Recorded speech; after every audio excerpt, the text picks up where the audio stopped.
Welcome to my YouTube channel. My name is Geizi, and this is SayGeizi. I want to start off by kind of like talking just about that you have to fight.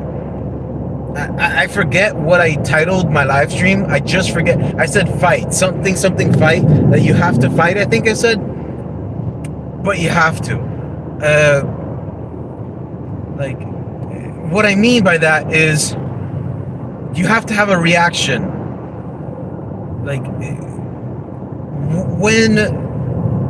And let me explain why I say you have to fight. When it comes to having a dream or having a vision or going through a struggle, maybe you have a test, a literal test in school. Maybe you have some mental hardships. Like your parents are getting divorced, or you're having problems with I don't know, maybe friends or gossip. There's always seems, what I've noticed, I'm 35 years old. What I've noticed in life so far is that there's always seems to be a conflict. There's always a conflict in anything that you do. Where does it originate? Where does it come from? Is it because of something that is internal that you manifested, or is there something external that is circumstantial and that was placed upon you? The sins of the father, maybe. Whatever the issue seems to be, the answer is always the same. Fight or flight, right? Fight or flight. Either you contend with whatever the thing is, or you abandon ship and you live to fight another day. I want to say that if there's anything worth doing, it doesn't come easy.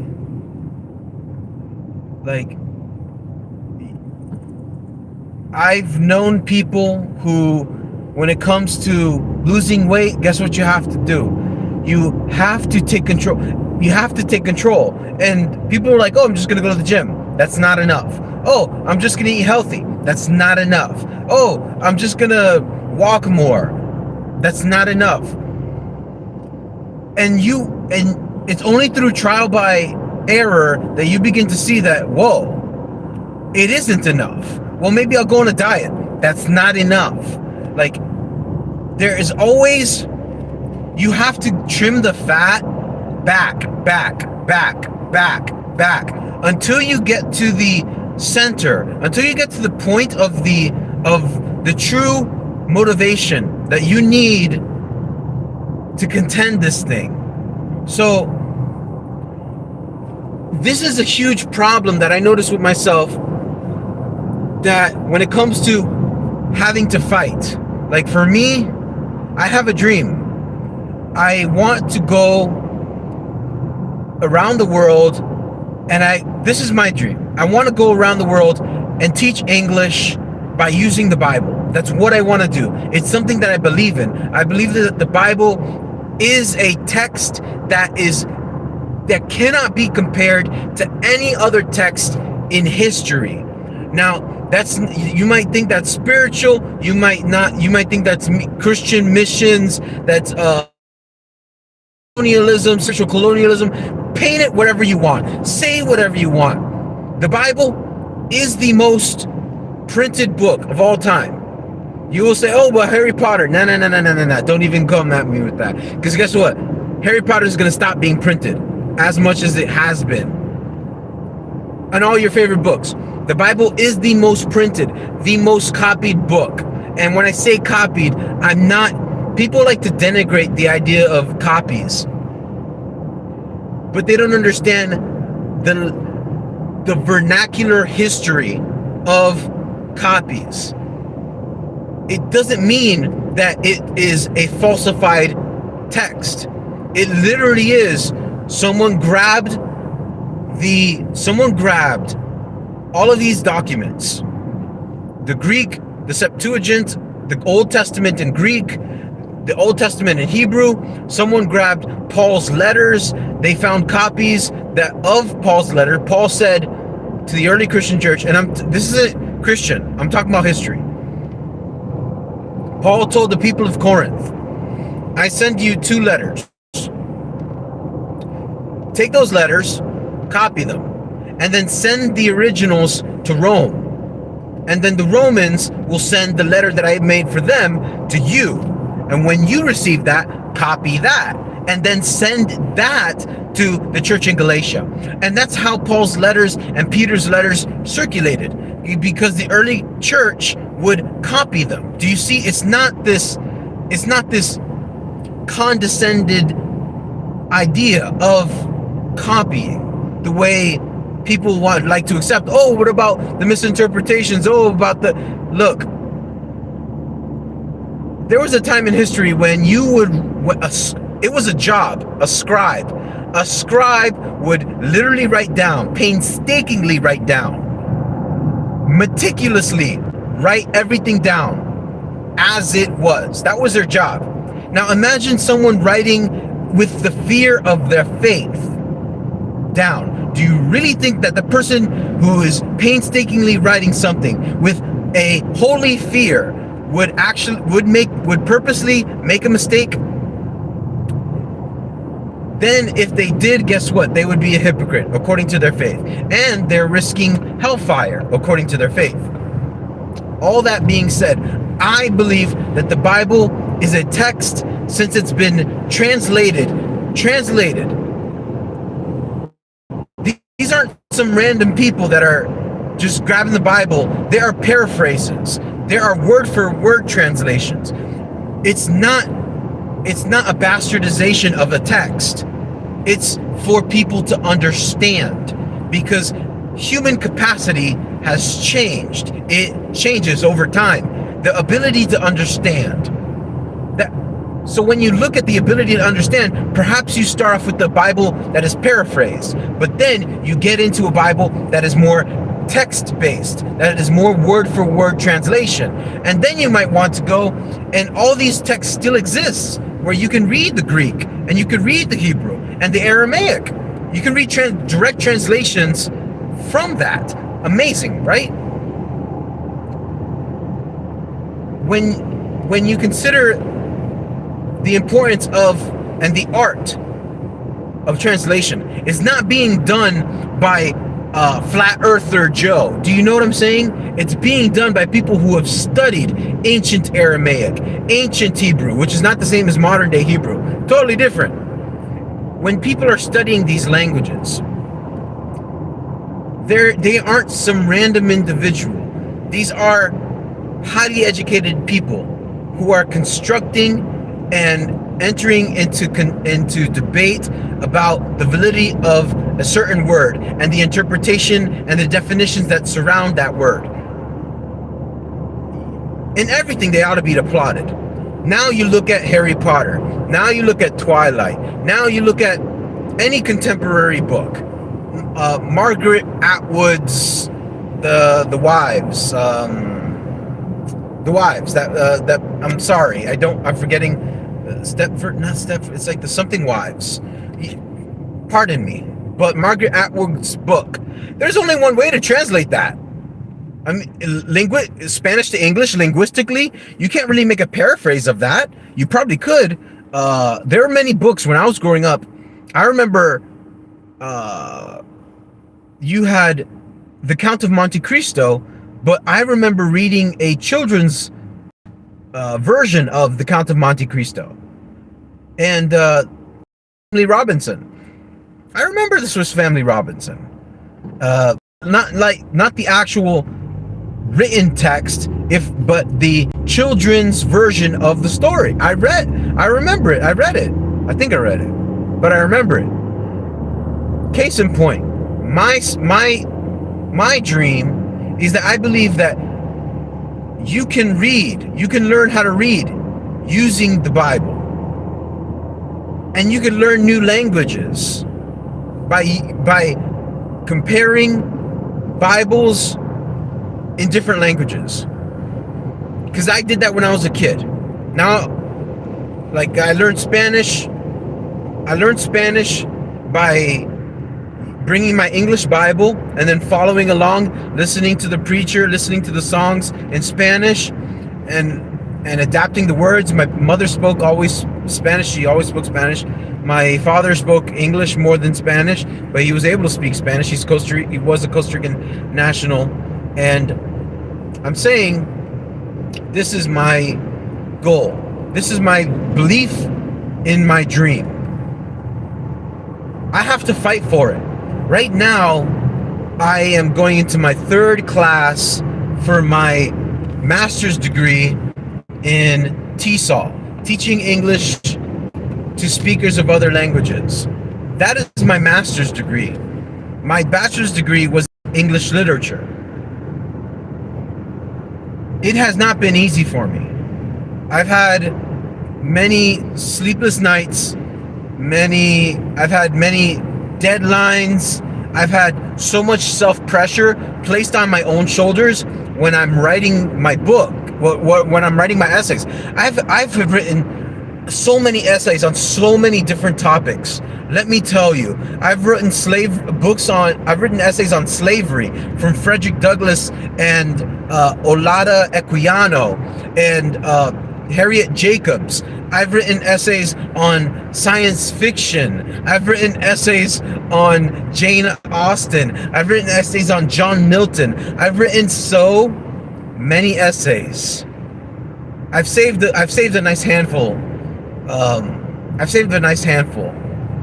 I have all these essays saved up. Painstakingly, I've written out all these essays. It took a price out of me, but I had to pay it. I had to pay this price in order to see my dream come true. I had to fight. I had to believe in this thing, even when people didn't believe it for me. I had so many people, and I still have people who question my dreams of going around the world and sharing and teaching English. And they're like, are you still going to Japan? Are you still going this? Are you still going to Italy? You're still going to Spain? I'm like, yes, that is my dream. That is my plan. What about this other thing that you're doing? Yeah, I'm doing that too, because that's a stepping stone for what I'm trying to do. Like,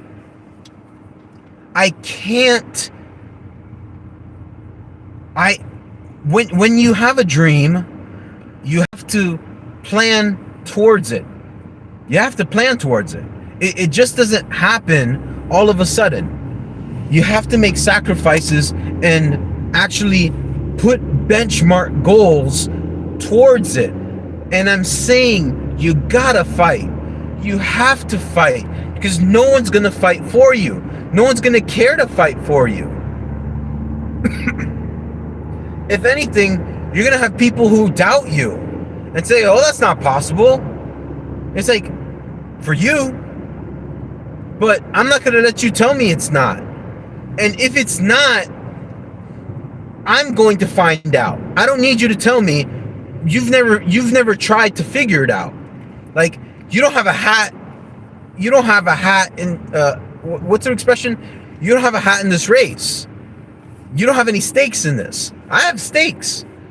Like, right now, like, I am studying TESOL, and at a worst case scenario, I end up teaching at a community college, adults, or I go to a public school and I teach at a public school. Worst case scenario, I teach in adult programs. Worst case scenario, I end up teaching online through some form or medium. All those are worst case scenarios. Backup plan.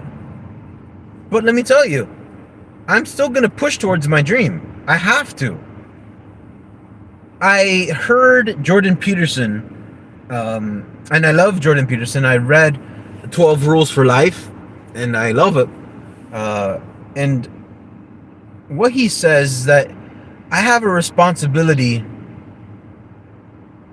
to others to grow. He says you have a responsibility to others to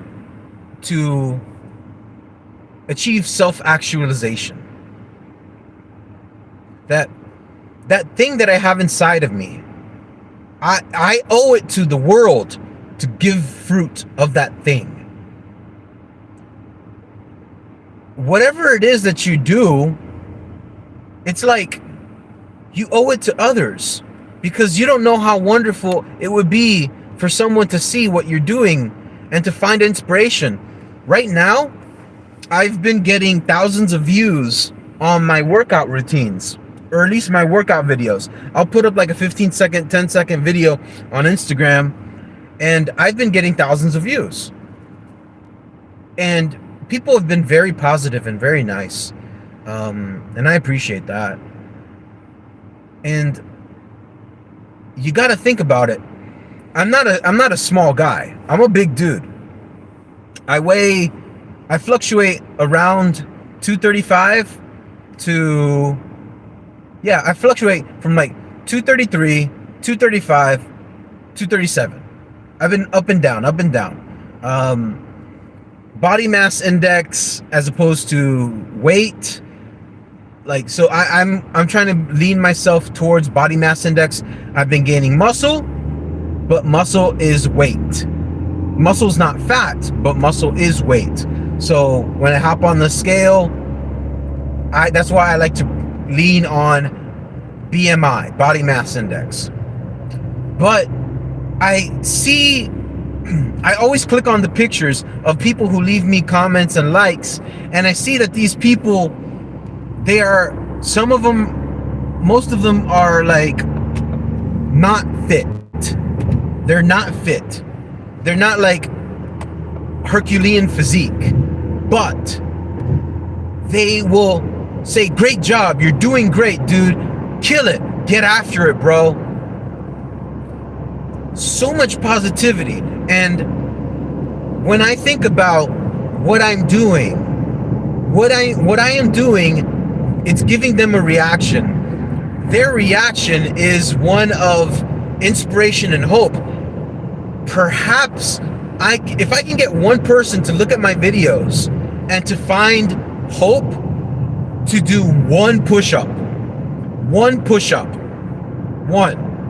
or go to the gym one day a week, and maybe just do on the treadmill. That is wonderful.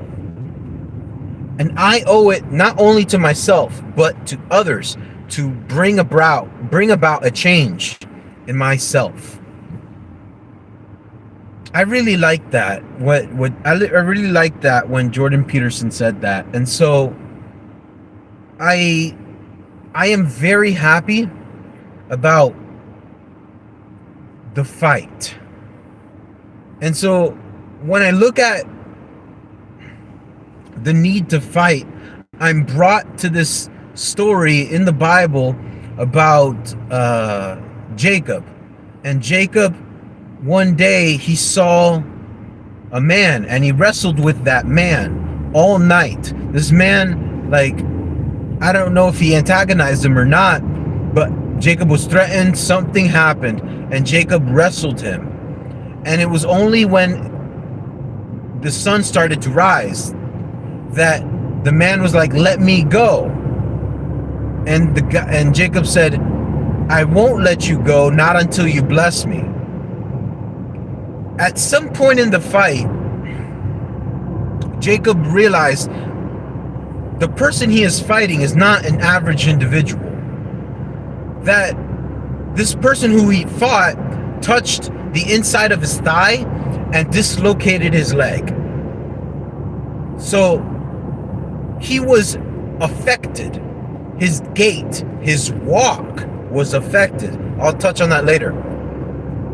Something about this man who did that to him, something caused Jacob to say, no, there's something about you that I'm feeling my insides churn. I'm feeling something in my heart is beating faster. There's something about you that is causing something inside of me to have this visceral spiritual unction.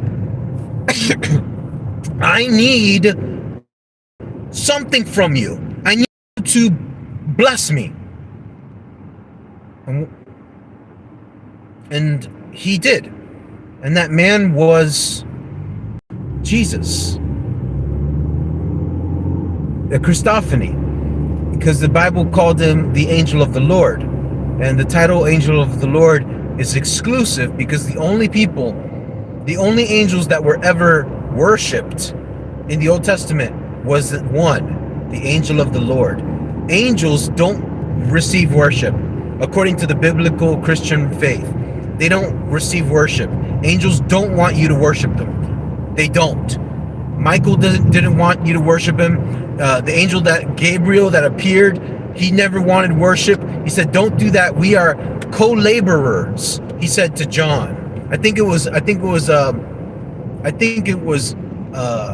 was an angel that appeared to John in the book of Revelation. He says, don't worship me, only worship God. So this angel, he appeared to Gideon. This angel appeared to Samson's parents. This angel appeared in this fiery furnace with Shadrach, Meshach, and Abednego. This angel appeared to Jacob, the angel of the Lord. Okay, so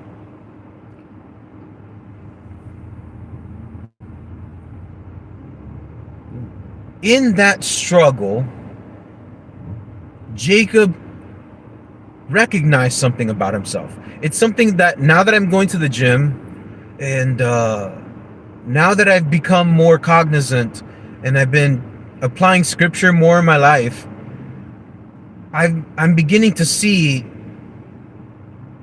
I'm becoming undone. There are parts of my life that are unraveling.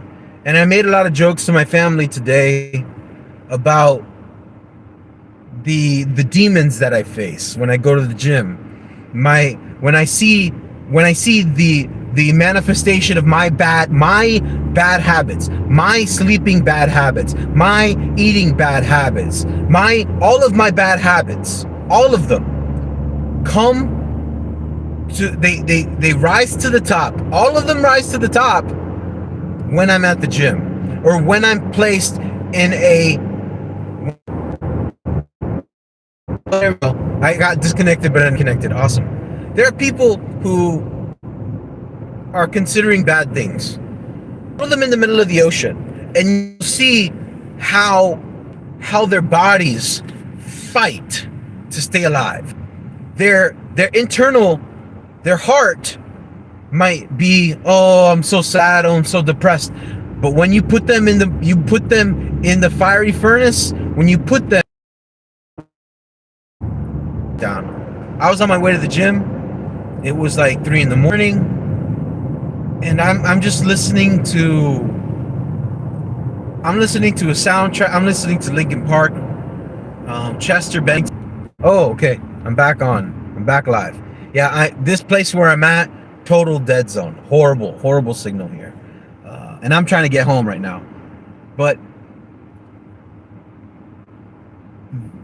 there are wounds, there are things that I have in my life that I didn't know were traumas.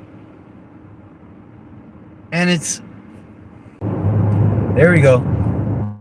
Total bad signal. But I was just saying, it's only when I start to peel back these band-aids that my mind placed on that wound, as a set it and forget it, like as a fight or flight response, as a self-preservation tactic, that my mind was like, no, boom. strongest character in the Marvel universe is Jean Grey. Is like, I think there's a level mutant. I think she's like an alpha level mutant or something. Like she's a world threat mutant. And the reason why she has this psychic ability that is obscenely not surpass Professor X. And so during the infancy, when she was a child, and Professor X found her, Professor X knew that her psychic power, her telepathy, was so could be so devastating that he put a series of psychic blockages in her mind so that she could not access those. It's only till like in the movies and later in the comic books where she begins to break those blockages and shows how nasty of a superhero she is. So we all want to have those blockages.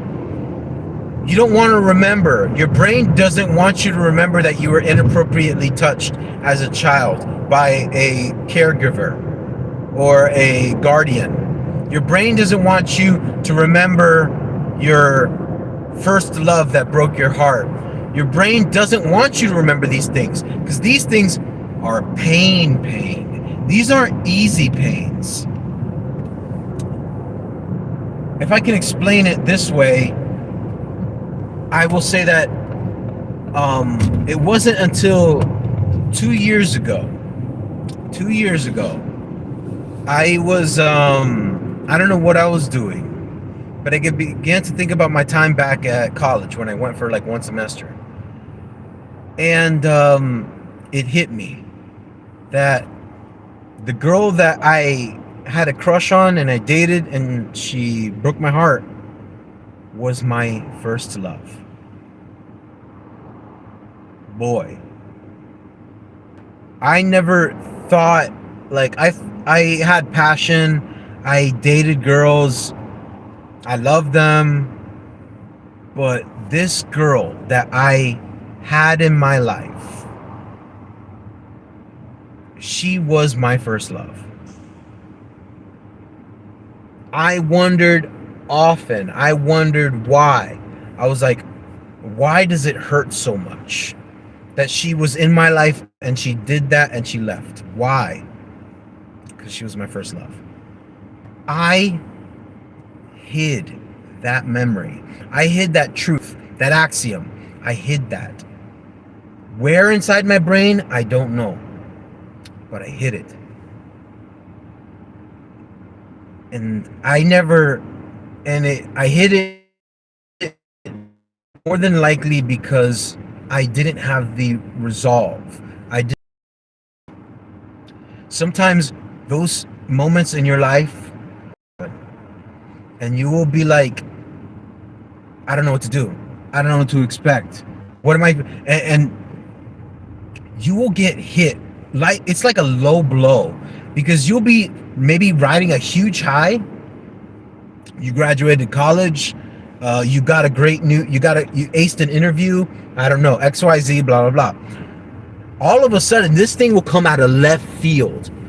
And you'll be like, it will be that dirty low blow. And you won't be prepared. You won't be. So the question is, you're not prepared. What can you do? Fight or flight, man.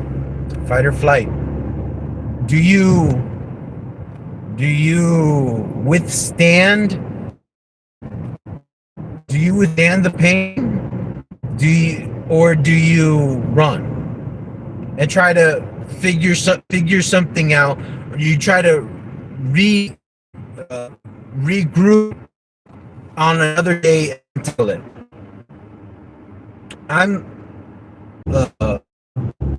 Maybe you do have to run away and regroup. Maybe you have to. Maybe you go see a psychiatrist, a counselor. They talk to you. They place things in categorical order so that you can address them accordingly. Maybe not.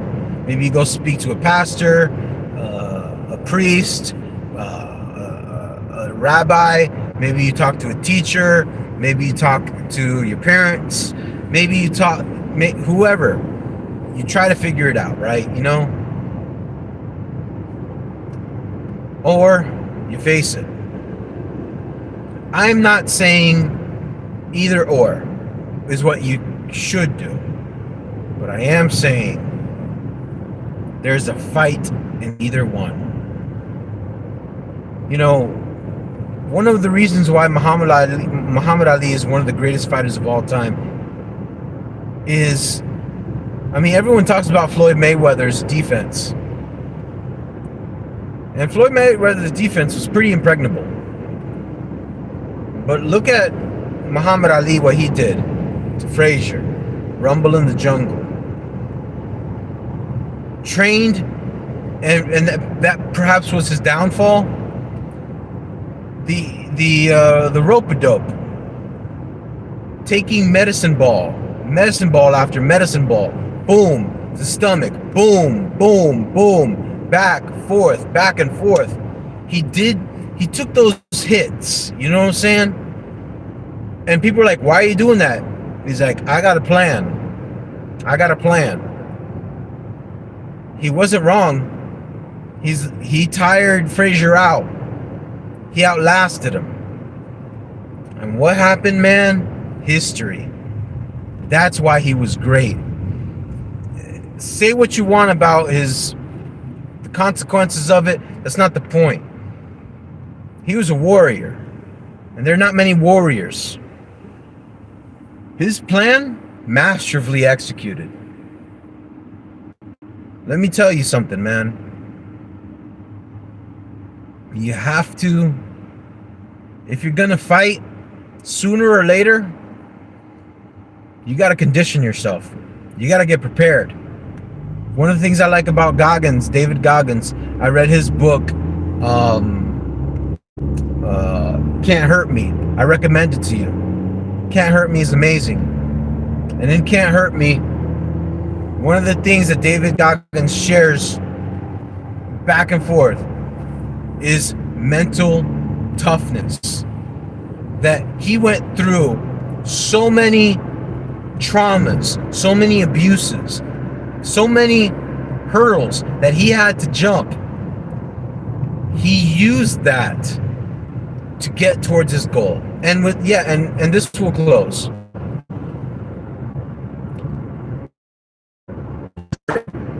There was a little bit of retardation clinically. He was, there was something involved with him. I don't know what the full definition of it. He did have a reason. He did have abused him, viciously beat him, trying to toughen him up, viciously enough, produced a loser. One would step up to him because they got motivation, objective, or he had the fuel objective. He survived. That is, one Navy SEAL Hell Week will lower your lifespan by. Back again. Sorry. But David Goggins used that stuff to catapult him, to propel him. Say he got mad, say he got angry, say he hated himself, say he was mad, say whatever you want. That stuff pushed him. He did 8 100-mile races. He did 8 100-mile races 8 weekends in a row. 100-mile races, 8 in a row, weekends. Some people get that's not common. 100-mile races. To prepare for the pull-up challenge, I think he did like, I don't remember how many, I think this is a minimum, but I think he did 4,000 pull-ups in 24 hours. He says, in preparing for that 4,000 pull-up challenge, in preparing to break that Guinness Book World Record, he had to do 20,000 pull-ups, a part of his training. What I'm trying to say with this video is that at some point, your family, I don't know if it's going to be for your future, I don't know if it's going to be for your children, I don't know if it's going to be for your goals, I don't know if it's going to be for your parents, I don't know. Something is going to make you have to answer the question, fight or flight. You're going to have to fight for something. People think, oh, I got to get out of bed and go to work. You got to fight that. But that's a small thing. That's small carrots. Having to wake up and go to work, you're getting a paycheck. But what are you fighting for? What are you fighting for? I find that like when you put yourself between the rock and the hard place, when you're back against the wall, the only thing you can do is fight forward, push forward. That's all you can do if your back is against the wall. Like, I know some people that I'm in constant conversation with. I have some friends, they're homeless. They got kicked out of their home by their parents. And they're like, Gazy, it was like a blessing in disguise, because I had to feel that I had to feel that last resort. I had to feel that my back was against the wall. I had to feel like the world was against me. I had to feel and be placed in a position that was so precarious. It was either die, sink or swim. And that's great when you begin to develop self-autonomization. That's fantastic. But it doesn't stop there, man. It doesn't stop there. You're going to have to fight for something. You're going to have to fight for something. Now, there are people like, okay, you can get your career job and go to your 9 to 5 and make your $80,000 a year and have your benefits and your retirement and pay your car off and, pay your house or your apartment, your studio, condo, whatever. That's fine. I'm not saying anything bad. You pay your bill. Your incognito mode. Life will pull it out, whatever it is, and you have to pay the piper, or you fight the piper. Roddy Piper. To you. Thank you so much for sticking around and listening to me. I'm not talking about anything that I'm not experiencing. You're following me and sticking around, and we can talk. Me a comment. I'll respond to you. Thank you so much for listening. Hope you have a great day. My name's Gazy. Follow me, SayGeizi, Instagram, on Amazon. My books, Amazon.com/author/Gazy Rojas.